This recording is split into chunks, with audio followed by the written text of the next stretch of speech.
Here's the solution to part A of our inference practice question. So part A says, assume the conditions for inference have been met. So that's good. You don't have to check for randomness or independence or normality. Construct and interpret a 95% confidence interval for the proportion. Well, so we already know it's a single proportion, so it's a one proportion Z interval, of all adults in the United States who would have chosen the economy statement. Well, I know that there are 1,048 adults in the sample, and I know that the percent that chose the economy statement was 37%. So the p hat for the economy statement is 0.37.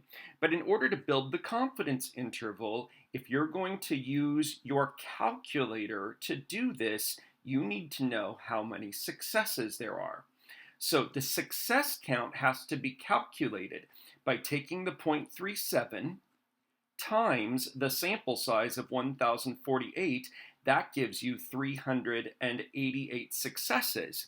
Now you're able to put this in your calculator and calculate the one proportion Z interval. So let's do that. So if you press the stat button and go to tests, I'll scroll down to the one proportion Z interval command. There it is. Take your time, make sure you've chosen the correct command. So when you're using the command, X is the success count. So you have to be able to put in the 388. So you had to calculate that in this context. N is the sample size, that's the 1,048. You're using 95% confidence, that's 0.95. Highlight calculate, press enter.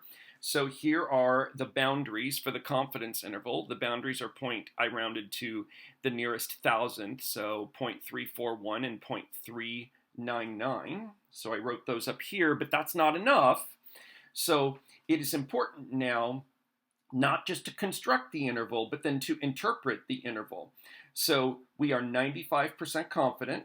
You should always state the accuracy level of your method first. So now you can copy the words that the proportion of all adults in the United States who would have chosen the economy statement, I literally just copied the results, rather the words when I interpreted, is between 0.341 and 0.399.